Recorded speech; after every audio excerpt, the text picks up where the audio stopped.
Okay, you ready? Okay, here we go. Yeah, right. In my dreams, there is no way I can do that. I'll leave that to Christian, okay? But I would love to be able to play the piano. And I think part of it is because music has always been something that has been important to me. When I was a little kid, I asked my parents if I could play an instrument, and I wanted to play piano, but we couldn't afford a piano, and so then I wanted to play guitar, and they said, no, your hand's too small to play guitar. And so instead, they got me playing the accordion. That's right, I was the first runner-up to Peanut King in the accordion festival at the Rocky Mountain Accordion Festival in Denver. I still got the trophy for that, by the way, if anybody wants to see it. But so here's the thing. Let me get to the devotional. So the other day, Melanie and I were at home, and we were listening to Pandora, and a song came on Pandora. It was Wichita Lineman. I don't know if you remember that song, but this was a wonderful version that James Taylor does of Wichita Lineman. And we started talking about the memories that song was for each one of us. And for me in particular, it was this vivid memory of my childhood, because Glen Campbell was my favorite when I was a kid. In fact, we had a cat named Glen Campbell. That's how much we loved Glen Campbell.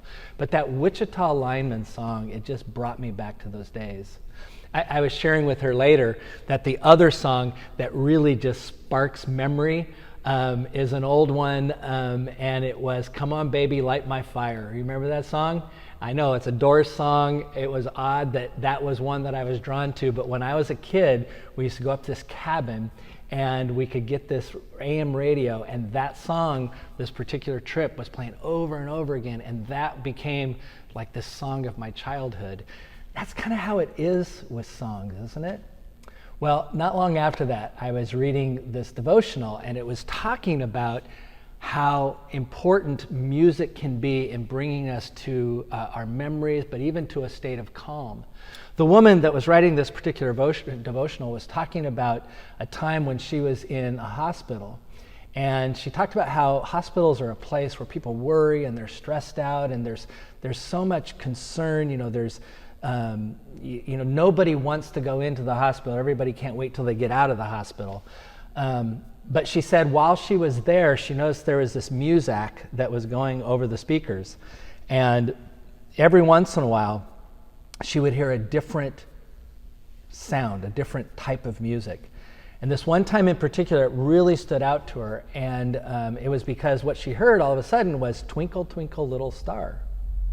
And she said when she heard this song, Twinkle, Twinkle, Little Star, it brought her back to her childhood, and she just felt this overwhelming sense of calm. So she went up to the nurse and she said, why are they playing Twinkle, Twinkle, Little Star? And the nurse said to her, well, you know what? In this hospital, there's so much illness, and there's so much concern and worry and even death, that every time a child is born in this hospital, we turn on Twinkle, Twinkle, Little Star to play across the loudspeakers. And it helps calm even the nurses and the doctors to realize when they are in the midst of this struggle, this life and death struggle, that there is this place of life and this new life.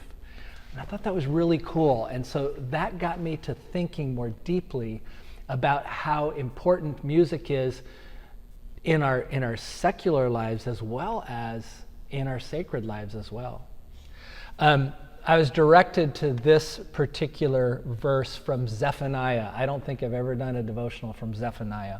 But Zephaniah 3:14 says this: Sing aloud, O daughter Zion, shout, O Israel, rejoice and exult in all your hearts, O daughter Jerusalem. You know, music and singing and the importance of that is all throughout Scripture. There are so many different songs in Scripture. One source I read said there are over 185 songs in Scripture. The Psalms themselves, most of them or many of them, are songs they believe that were sung in worship by the people of Israel as they worshiped God. You know, there's the Song of Deborah There is the song of Moses and Miriam in Exodus. There is the song, some people describe the words that Mary says after she has heard from the angel that she is going to she's going to give birth to the Messiah, as the Song of Mary. Those songs, the importance of songs are all over, and they talk about the victory that God brought them and the trust that God is putting on them. And they're also psalms that ask God to enter into their lives in a more profound and amazing way. And that's how songs work in our lives. I think back on those songs. I remember In the Garden and How Great Thou Art. I remember those two hymns from my childhood once again, because every week when Mom and Dad went to choir practice, they took me with them, and we had a child care person that was watching us while Mom and Dad were while they were in choir practice. And on the way home, Mom and Dad would sing, and those were two songs that they sung. Oh, come thou fount from every blessing. That song reminds me of the college group that I worked with in North Carolina. That was one of their favorite songs, that hymn, Come Thou Fount. I think of songs like I Will Sing of Your Love Forever and Heart of Worship. And I remember playing those songs and singing those songs with my church when I lived in North Carolina. These songs, in Washington State. These songs, they just connect with us. But you know what they also do? They connect us with our God.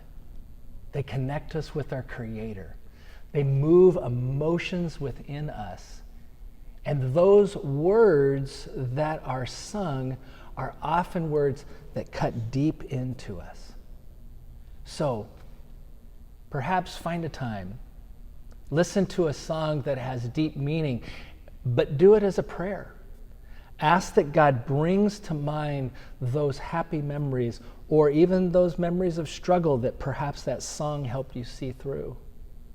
Look at the ways in which those songs draw you into yourself, but also draw you close into the God who created you and made you. And give thanks for those who wrote, performed, and offered us their gift of song.